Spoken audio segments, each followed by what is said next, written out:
Lazy D here. Today I'm working on this 2024 Can-Am Defender Max Limited. I'm going to be performing basically a break-in service on this unit. A lot of times a break-in service you could just get away with just replacing the engine oil and checking over things.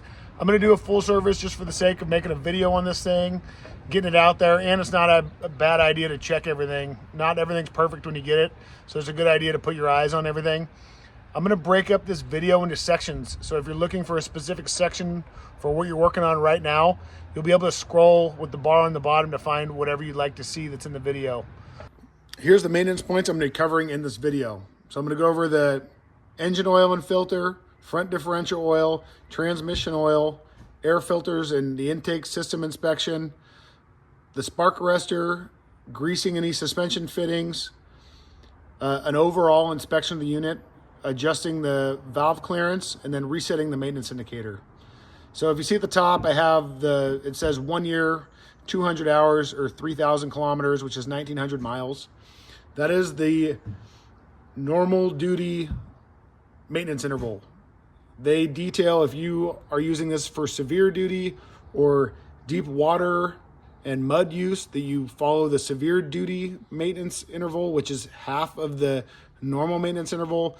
They define severe duty as regularly hauling more than 75% of the load capacity of the unit, or driving at excessive speeds for long periods of time, or higher than average utility or commercial use. So I would say most machines that are used for work rigs around ranches or farms that are hauling dirt constantly, hauling manure, pulling things, fencing materials, up and down mountains, or if you're one of these people that lives in a state where you can drive these on the road and you're flying down the highway at 50, 60 miles an hour or more regularly, you're gonna fall into the severe duty category. So just know that your maintenance indicator may and probably is set for the normal service maintenance, which some vehicles fall into that category, but I find that most more than often do not. But that would be more surveying your property, driving around, not too much heavy work. Maybe you're the type of person that has a few beers and just drives around with your family and looks for deer. If you're not doing a ton of work, you may fall into that category, but you should understand what conditions you're putting your machine in and then service it accordingly. Another point that's useful to point out is they really say in the manual that if you're driving in dusty conditions or sandy conditions, that you need to check the air filter at every ride. So just know that just because you do a service doesn't mean you can turn a blind eye to your machine for the next 6 months or year, whatever it is. It is a good idea to check your engine oil and your air filter and some other basic things regularly when you're riding to catch things before they become a big expensive problem. An important part of any service is going to be to thoroughly wash and clean your machine. This is going to help you keep your whole job cleaner and do a better job and notice things that you otherwise wouldn't notice if they're covered in mud and dirt. So take some extra time, really look at all your suspension and all the different components you can see while you're washing, and really try to get the dirt out. This pays dividends down the road when you're trying to maintain a machine for a long period of time. I use an automotive style lift. This makes this job a lot easier, but all the work I'm going to do in this video can be done on the ground with jack stands pretty easily. So to find the engine oil drain plug, obviously on the bottom in the skid plate, this is right in front of the rear wheels, there's an oval shaped kind of hole here, and up in there is a 17 millimeter headed drain plug. So I'm gonna go ahead and pop that out and drain the oil.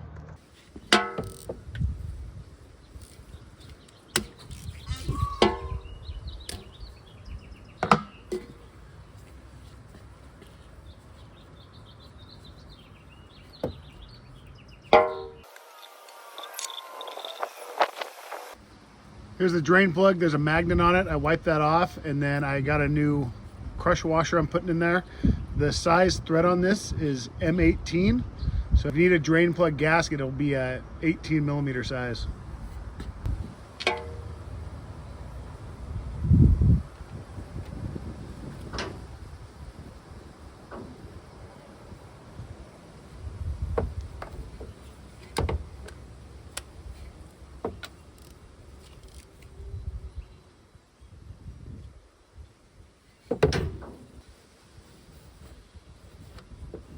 I'm at the back of the machine now and I've popped the bed up. You may notice the bed's popped up further than it will normally go. This is the shock that supports and helps lift the bed. If you pull this pin out and this other pin out, you can get this out. I would put it back in place so you don't lose it and lift the bed a little bit more completely so you can access the engine. Now I'm going to show you where the oil filter is. You may be able to get it from here. So you can see the lid of it right there. You can attempt to get it from here, like from the bed area, but it's pretty difficult, and unless your engine's really clean, you may get dirt in there. So I'm going to show you the way you're supposed to access this, and you can decide how you'd like to tackle this portion of the job. So I'm in the back seat here. What we got to do is get off some of the paneling behind the seats. So if you haven't removed your seat backs yet, you just pull at the top. They'll come right out and you lift up. This middle seat, you push this tab back, it'll come down. There's 2 pins to pull out. Same thing with the seat on the other side. Then I'm going to use a clip tool to remove a few of these clips to get this bottom panel off. And there's a cover underneath we're going to have to take off. So I've pulled this insulating cover up. It's a little tight in the bottom corners, but pulling and wiggling, you'll be able to get it out, and then you can remove this. So now this panel is the one we're going to want to remove. And there's Torx screws in here. I'll put the size in here, but I'm going to go ahead and take all these out and get it out of the way. These are the screws I've removed. There's 11 of them. They're kind of around the perimeter of this panel. And then there's 4 along the bottom. So you're not going to be able to do this with just an L key. So what I got was my ratchet wrench, my electric ratchet wrench, 2 extensions totaling about, I'd say, 18 inches of extensions, a swivel on the end, and a T30. So make sure you have this, or this is going to be way more difficult. It's already kind of a pain to get in there. Not too bad. Taking the seats and this panel out, it's taken me probably about 10 minutes. So now I'm going to pull this panel out. We're going to have access. The panel is out, and we can see the oil filter cap now. These hoses are pretty flexible here. If you pull them to the side, you can get to them. An assistant may be helpful, or a bungee cord or something to hold these out of the way. The screws that hold the oil filter cap on are a 8mm head or a T30. So I'm going to go ahead, pop that out, and put our new filter in, and then put it back together. Here's what I've done with a bungee to kind of hold these hoses and wiring bundle out of the way while I get access to this. I've gotten the bolts out, and I have my new filter here kind of ready to go. The thing I don't really like about what I'm going to do here is that when I pull this old oil filter out, it's going to be oily, and I got to bring it into the interior of this really nice Defender Max Limited. So have some rags ready, like I'm going to do here, to have a place to put this oily filter to minimize the mess.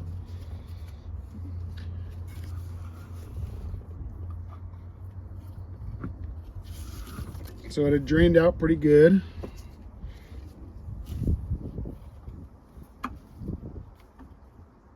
Just grabbing it with my fingertips here. A pick tool may make this a little easier for you. I'm going to flip it up so the open end of the filter is up when I pull it out. So it actually drained out of there pretty well, so not too much of a mess. The new filter comes with an O-ring, so I'm just going to pop this off with a pick tool, put the new one on, and then I'm just going to get a little bit of oil off the old filter. Some people are really sticklers about using new oil. This is just to lubricate the O-ring. So I'm going to go ahead and put that on. The new filter as well, you can put a little bit of oil in this rubber surface. This is going to help it fit where it needs to go. Now I'm going to go ahead and put this down in the filter housing, push it in until it seats, and then put our cap back on. The cap fits 3 different ways, so any of them should do, but It's really easy to pinch these O-rings when you put them on. So make sure as you tighten everything down, it's nice and square and you're not putting it in crooked.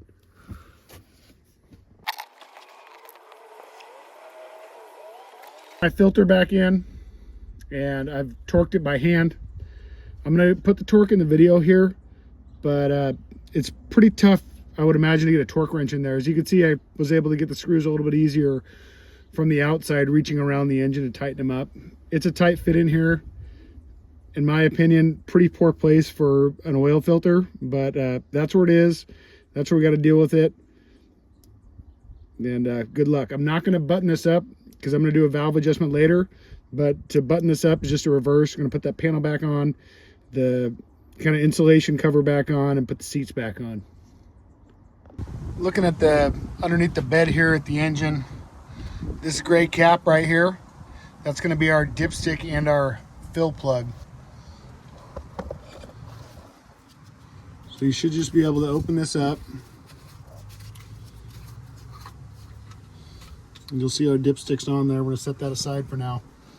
For this model, because it has the HVAC, the engine oil capacity that it calls for is 2.22 quarts. The kit that I got came with 2.5, so I'm going to go ahead and put 2.22 in and check it from there. So that should be about 2.2. We'll go ahead and check it with the dipstick. I haven't run it yet. You're going to want to make sure to run the engine before you get your final level. So I've run the engine, let it sit for a minute or two, and now I'm going to check the oil again. So Can-Am's instructions say that you need to thread this all the way in, this cap, and then take it back out, and that's the proper way to check the oil level. So all the way down, all the way back out, and if you can see on here, it is, this ball is the minimum and this ball is the maximum. So I'm right about in the middle there. I'm happy. It's a little bit confusing because there's kind of three indicators here. The minimum's the lower ball and the maximum's the upper ball here, closer to the cable end. So we're good with the engine oil. On to the next. Now I'm going to drain the front differential. I'm at the front of the buggy, and if you look, here's our drain plug. There's two little access holes through the bottom of the frame here, and the one on the driver's side is a 5mm Allen. That is the one that's the drain plug.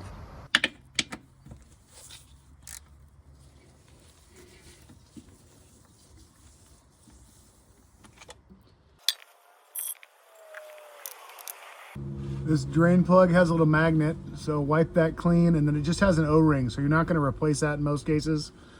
I'm going to go ahead and put this back in now after I wipe it off. Very easy, not much. So here's our fill plug. It's an 8mm Allen. This is looking in the front of the wheel well on the passenger side. So to get access to this, pretty difficult. I have a stubby 8mm Allen socket on the end of a wobble extension connected to another extension because I don't have enough long enough wobble extension. And I'm going to reach in between the inner CV boot and the frame here and get this pushed in there as deep as I can. You really want to make sure this is clean and that you have your tool set in this fill plug as deep as you can, because it's very easy to strip these.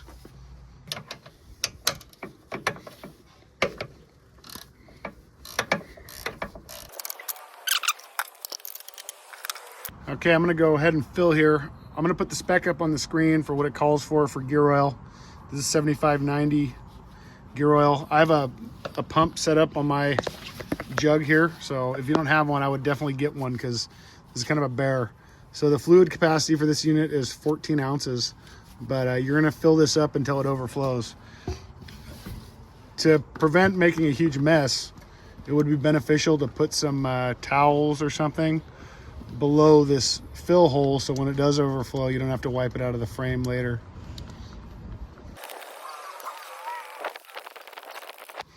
Okay, it's overflowing. Pretty tough to get this in here. I'm gonna use the wobble socket in my extensions, but you gotta be really careful not to cross thread what's going on here, because that could happen very easily.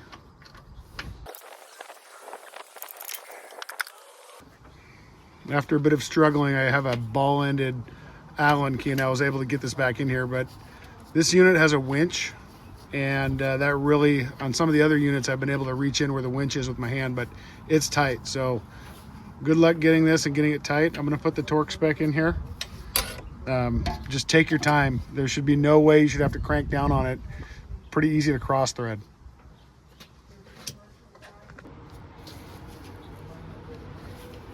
This is me hand torquing with the ball end of the Allen socket, which is not advisable, but it's the only way I can get on this. In this clip, I'm going to be servicing the transmission. So the rear, kind of the skid plate here underneath your, in between your control arms, this hole, the center one of the forward most in this rear skid plate panel, is where there's a 17mm headed drain plug in there. It's the same size and washer as your engine oil drain plug.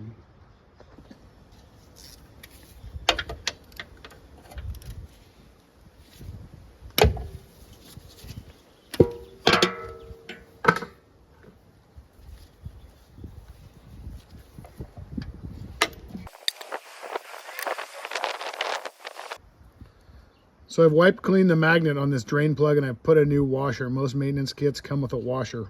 I want to show you, here's the rag. That's how much material came off the magnet. This unit only has 200 miles on it.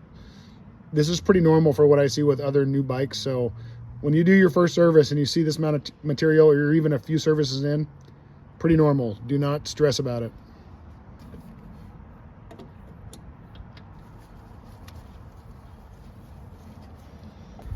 I'm going to torque this. I'll put the torque spec here. This is at the rear of the Defender with the bed up.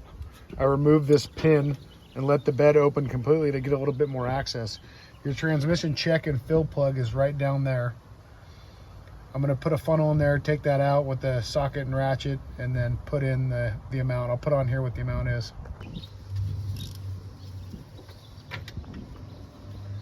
I'm going to put the fluid type and capacity up on the screen here.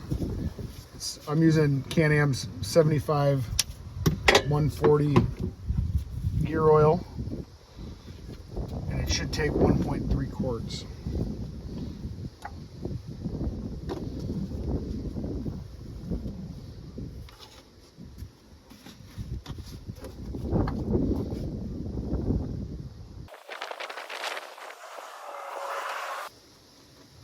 So I've added in what I think is the 1.3 quarts.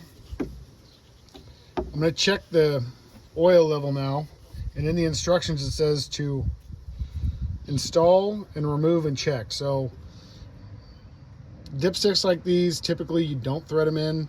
The instructions don't say whether to thread them in or not thread them in when you're checking the level. I've always done it without threading in, but being that the engine oil dipstick was the thread in, you should probably do that here as well. Although I don't think it would hurt if you just dipped it and it was, you know, at these marks without threading it in. It's really not that much higher, and I've done it before and it's been fine for many services.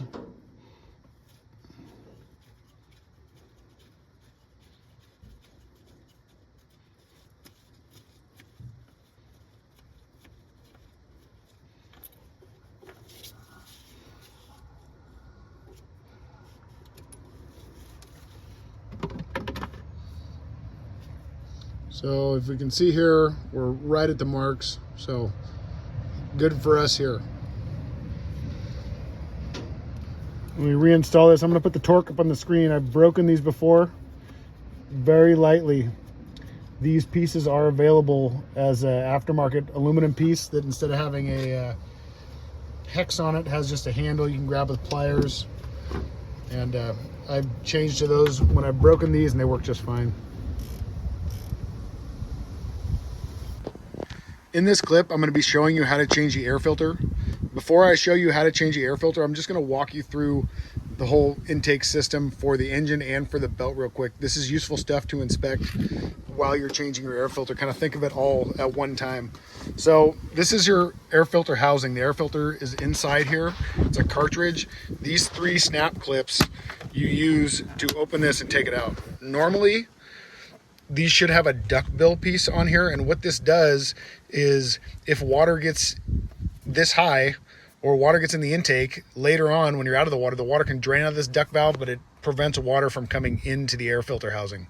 So you definitely want this in here because it raises up your effective depth you could go without sucking air, because your normal intake point's about, I'd say, about 8 inches higher. So that's useful to know. It should be here. Also, you should squeeze these, and usually dust and dirt accumulates in the bottom. So when you're changing the filter, clean that out so it stays clear and seals. While you're looking at this stuff, there's 2 flexible rubber ducting pieces. One's a little bit more rigid on the intake manifold side. This is your throttle body. You need to inspect both of these to make sure there's no cracks or loose hose clamps or anything like that.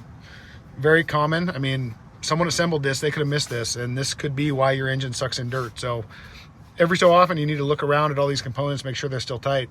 The other thing here is this is our positive crankcase ventilation hose coming from the engine. So that will, if you follow it back, it comes down across from your intake boot here, comes across, comes down. Where's it go? There's a nipple right off the crankcase that's connected to, and that's venting any excess pressure back in your intake system. So what do we see here? Right next to the exhaust right here. So this is an area that's probably going to be prone to getting too hot and cracking over time. So once you get a crack in there, this thing's going to start sucking in dirt, and 1,000 miles down the road or 2,000 miles down the road, your piston rings are going to be filled with dirt, scraping up your cylinder walls, and you'll be burning oil like crazy, and you're going to wonder why. And you'll find this, and you will be pissed. So check it. This is on the driver's side. The filter here that we see is for your belt converter housing. This can get caked up with mud, dirt, grass, hay, whatever. So you want to regularly check this when you're checking your air filter and clean this off. You just pull on these corners and push these rubber tabs, and it'll come right out, and you can clean it and put it back in. Very easy. This supplies air to your belt converter housing. There's a fan on the back of your primary clutch, and if this gets packed full of dirt, that fan can no longer move air through these belt converters and keep them cool and help your belt last longer. So check it. It's easy. Now we're going to check the air filter. So there's these 3 clips around the perimeter of this lid. You're going to pop them and pull the clip back. Sometimes they kind of spring back in place, so you have to move them even after they're unclipped. So we'll take the cover off and pull our air filter out. This is the sealing surface of your air filter. It fits in kind of a cup looking molded part of the plastic inside the filter housing. When you inspect your filter, you should be inspecting for dirt in the filter element and any dirt that may be getting through. And if this seal is not made properly and you're getting dirt inside the filter housing somewhere around this rim, you need to replace the filter and wipe out the inside of your filter housing. Occasionally, it's a good idea before you even see that to wipe out the inner cup of your filter housing as best you can. Can-Am dictates that you should not clean these with compressed air. So knock the dirt out as best you can and put it back. It's better to have a spare one kind of on your shelf. You can put that one in right away and take your dirty one and go clean it somewhere else, so you're not cleaning and making dust with your intake system open. To put this back in, you just push it in. You can twist it a little bit to help seat it. And then these clips we're gonna clip back on once we set our cover in place.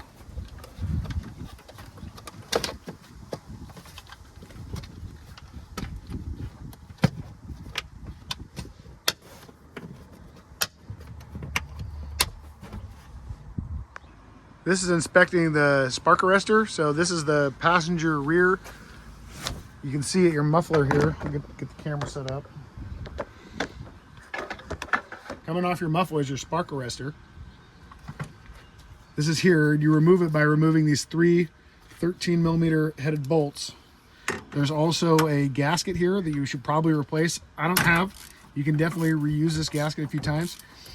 If you do this after the bike has been driven for a while, these are probably gonna be pretty hard to get out, and there's a decent chance you'll break them. So starting this early and putting some anti-seize on these bolts, if you plan on inspecting this thing regularly throughout the vehicle's life, is pretty important. If you have some resistances coming out, as you saw I just did, you can go back in for a while and then start going back out again. A little bit of penetrating oil may be helpful if your bike's a little bit older, but if you feel like the bolt is going to break, pretty good chance the bolt's about to break. So you'll work all 3 of these bolts out, and then we're going to clean the screen that's on the inside.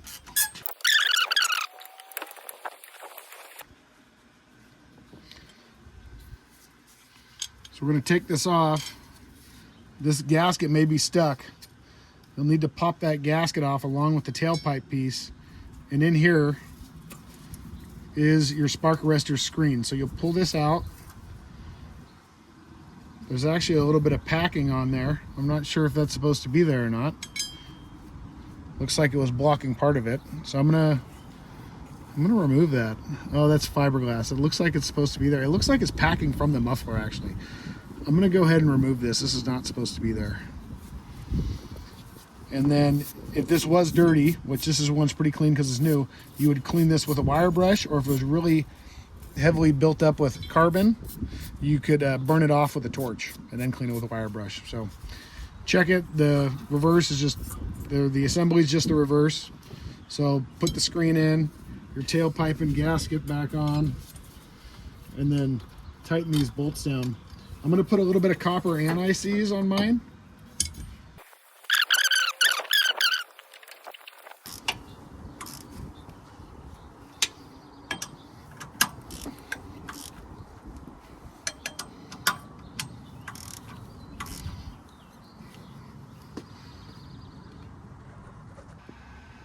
Now we're going to look at the grease fittings. So on some of the older ones, there's a few more, but on this one, there's 5 at each side on the front. So there's 1 at the sway bar and then 1 at each control arm bushing, front and rear, upper and lower. So you're going to put 2 or 3 pumps of grease in each one of those. And then in the back, there's a sway bar bushing one. So I guess there's 5 also in the back for this model. On some of the previous models, there was also grease fittings on the outer control arm bushings in the rear, but it doesn't, they did away with that at some point. So check there, you may have it. When you're greasing stuff, you should be cleaning off the grease fittings before you grease, and then also after you grease, to make sure that dirt is not gathering that area as best you can. It doesn't have to be perfect. At some point during your service, you should do an inspection. So a good start to an inspection, starting at the wheels, is jacking them up, feeling it 3 and 9, giving it a shake. If there's any play, search out that play in the steering system. 12 and 6, if there's any play here, you'd search out the play. It might be in the wheel bearing or the control arm bushings somewhere. So you just shake it and make any looseness you feel more apparent and try to find where the source of it's coming from. As you come around to the front here, your radiator's in there. If this is full of crap, you know, grass, or on farms you get a lot of seeds and things in here, maybe mud, dirt. You want to get that out of there, whether it's blown out with a compressed air or washing it out with a hose. You should be cleaning in there. I should point out, if you want to adjust your shocks, these come with a tool, and you can do this by just turning this. There's 5 different steps. So the lowest step here is the softest, and the highest step is the stiffest for your suspension. So if you want to adjust that, that's where you do it. It's pretty easy to do. You should jack up the wheel to do that, so there's a little bit less tension on the spring when you're adjusting it. It makes it easier. CV boots, I don't know if I said that yet. Steering boots, steering joints, you know, winch connections. You just really need to just try to put your eyes on everything and start identifying parts of your machine and get familiar with it. In the back, we have the belt cover. You can see part of the transmission. Looking over there, some wiring. You can see part of the exhaust here. Sway bar and the bushings and the links. These can break or bend. So if you're buggy's not riding correct, it could be that one of those is damaged. Yeah, so it's hard to capture all my thoughts on what to inspect exactly when you're doing your service, but you need to really look at all the systems you can and try to identify what parts you're looking at and learn about them. And just the more you look at them, the more you're going to see stuff. You're going to want to inspect your brakes. I can see the pads through the wheels here and the rotor pretty good. It's a better idea to take the wheel off and get a better look at everything. These lug nuts are 17 millimeter.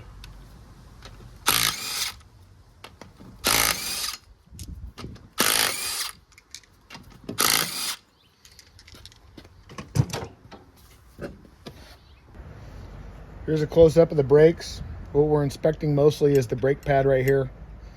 The minimum thickness is 0.5 millimeter. You're also going to want to inspect your rotor, this piece. You may find scoring or heat marks. A little bit is all right, but if you see any cracking starting, or if the thickness of this gets below 4.5 millimeters, you're going to want to replace the rotor.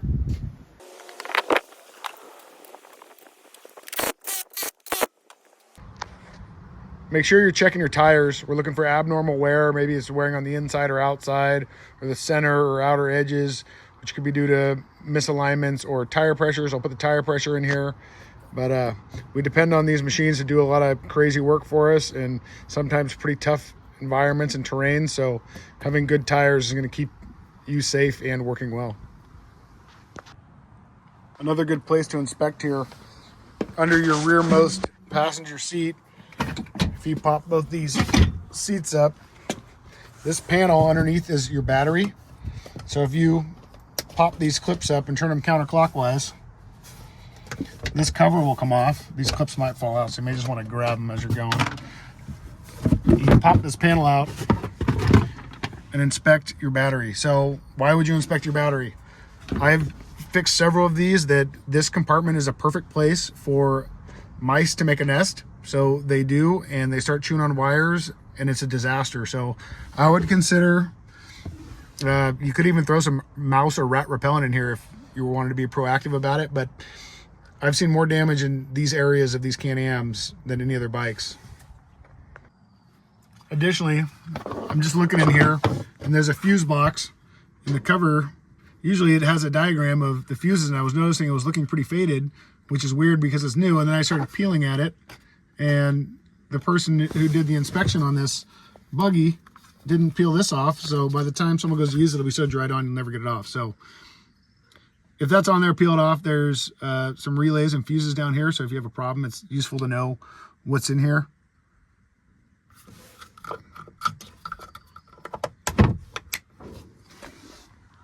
A good place to inspect under the hood. So to open these hoods, I'm going to reach under, I'm going to pull towards me, then I'm going to flip this up. So underneath the hood here, we have our 2 reservoirs for the master cylinder. You want to make sure those are filled with .4 brake fluid. I'll put the spec up here. This post is not your jumper start post. If you have a model with HVAC, that is the refrigerant charge line. So don't try to jump start your buggy there. That is kind of confusing. It's the only red thing when you open this.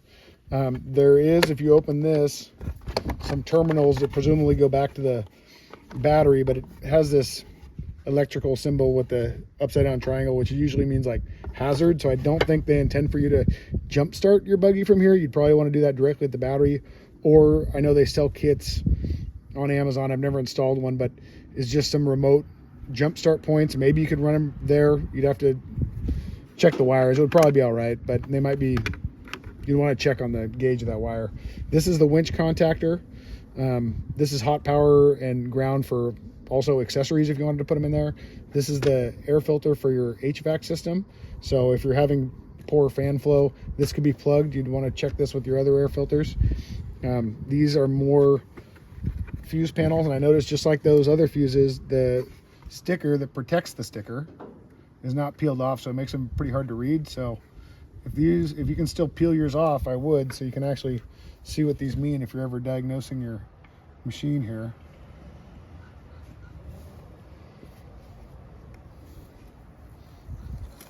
Also up here on the top, these are a few fuses for accessories.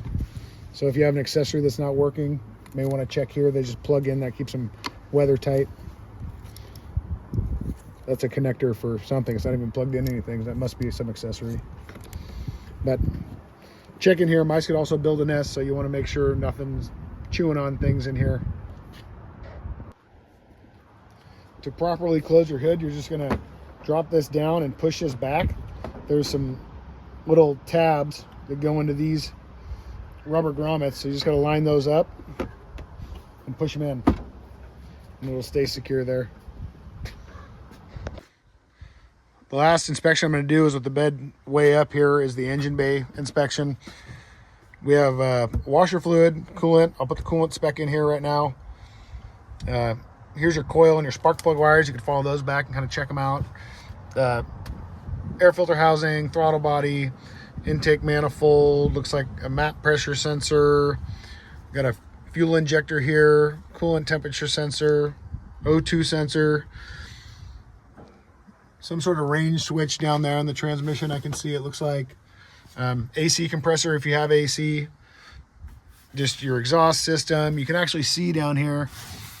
You'd want to look around for coolant leaks and oil leaks also, but this cylinder is bolted to the block. It's two different pieces. So if you ever had to replace this, you could buy, potentially if it's available in the market, a new cylinder to do a top end rebuild. So that's pretty cool. It makes it a lot easier to do. Yeah, so you want to look at everything. Your fuel tank is over there and the associated hoses and lines. So put your eyes on everything and try to figure out what's going on. Look for issues. I'm at the driver's side rear right now. I'm going to check the belt. So to get the belt cover off, first I'm going to take this splash guard out. There's 5 push pins that hold this panel in place. Once they're out, this should just fall right out of the way.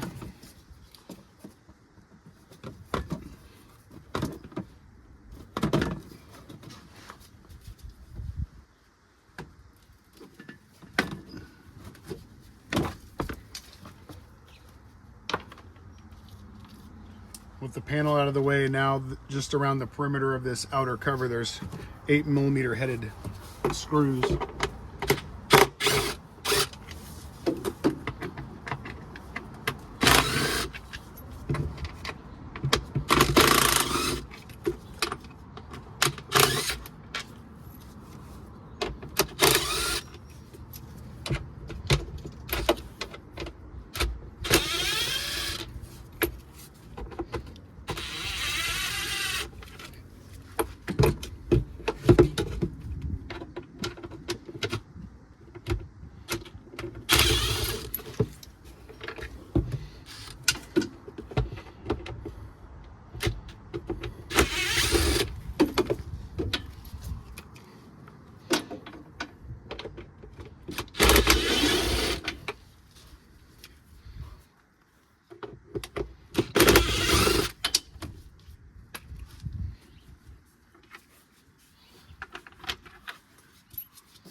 Now we're going to just pull the cover off, and I can see our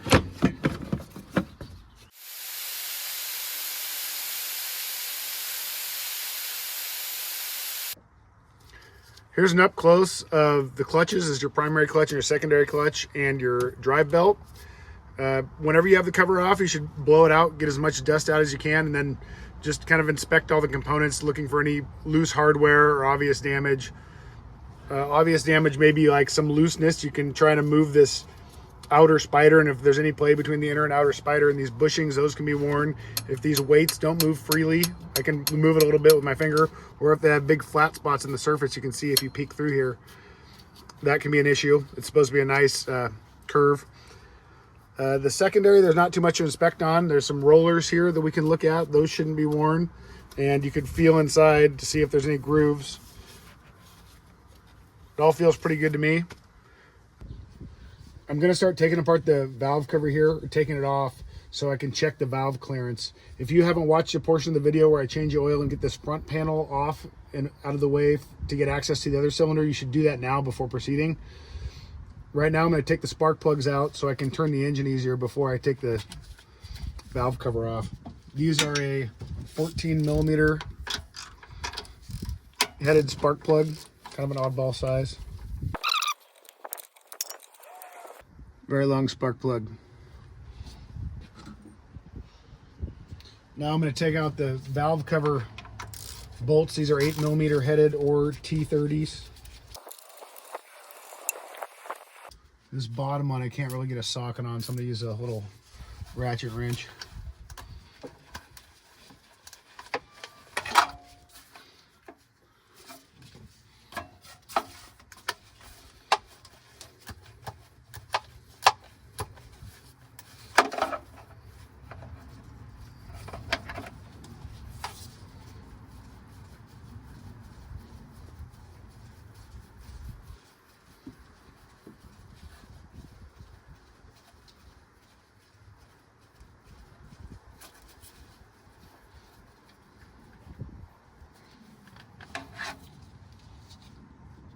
Now with those 4 bolts out, I should be able to pop this off.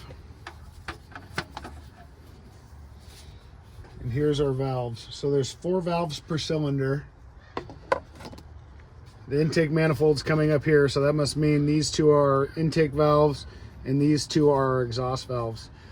Now what I'm going to do is find top dead center. Okay, I'm showing you on this rearward cylinder here, but you can see on the camshaft sprocket, I've highlighted with red paint the stamps that are in there that mark top dead center.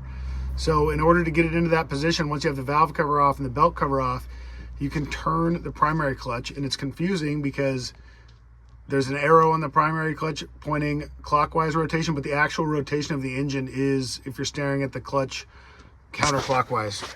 So here, this points clockwise. You actually need to spin the engine this way when you're doing this to get it to spin correctly, to get it lined up. And I'm going to rotate it until these red marks are parallel with the surface of the valve cover sealing surface. So this surface here and this line should be parallel, and that's how we know we're in the right position to adjust the valves.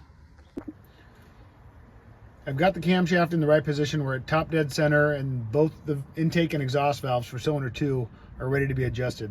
I'm going to try and show you, without getting my hands too far in the way, how to make this adjustment. The adjustment we're making is between the tip of the valve stem that you can barely see here and this cap that comes off the rocker arm.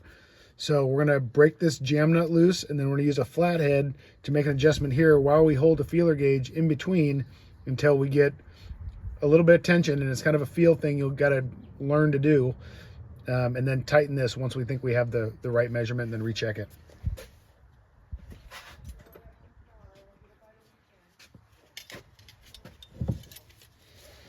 So first I'm going to loosen this lock nut. All I need to do this are feeler gauges, flathead screwdriver, 10mm wrench. So I'm going to loosen this. This side is 4/1000 for the intake. The exhaust side is 6/1000. I'll put a clip up on the screen showing the adjustment. So I'm going to sneak that in between the valve tip and the bottom of the rocker arm there. And now with that loose, I can feel the tension here. And this feeler gauge is 4/1000. So when 4/1000 room is in between, this thing should be touching both parts, and it should be a little bit snug. You shouldn't be trying to smash down the valve spring at all, but I'm going to adjust this until it kind of, you know, with light pressure it'll slide. Light pressure with my fingers start sliding, but it's held by the rocker arm now. That's probably about right. So I'm going to leave this hang here while I tighten it.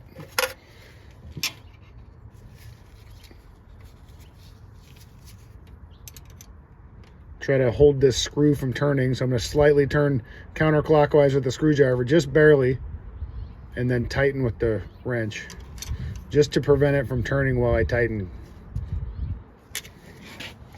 And then I'm going to recheck that I still think that's good. So you're going to do this at all 4. Intake is, or the 2 intake valves are here, which is right next to the intake, and the 2 exhaust valves, you can see the exhaust manifold or the header pipe coming off there. So you're going to adjust this cylinder, close this up, go to the front cylinder. I'm not going to show you that, but you have to pop that access panel off, get the valve cover off like I did back here, and then line up top dead center and check your valves. I wish I could make a little bit better clip for you here, but I can't because the maintenance reminder is not actually up for me to actually reset it. So I'm going to show you how you would. So for this model, they have a little keypad right here, and I'm basically just going to use the OK and the menu button. So I'm going to use the menu button to navigate until I get to settings. I'm going to press OK, enter the setting menu, and click menu to navigate this one. And in here, probably before or after this reset stat, it's going to say maintenance reset, and you're going to hold OK, and it's going to beep at you. So I just reset some stats, I'm not sure what, but there'll be one in here that says maintenance that you'll just get to using these two buttons and then hold the OK button to reset it once you're there. Hopefully this video was helpful. There's a lot in here and it's kind of a long video, but I feel like it covers almost everything maintenance related with this Can-Am Defender. If you appreciated this or you have feedback, please like, comment, or subscribe. I'm looking for feedback. If you see anything you missed or you got questions or another video idea you want to see, let me know. Thank you.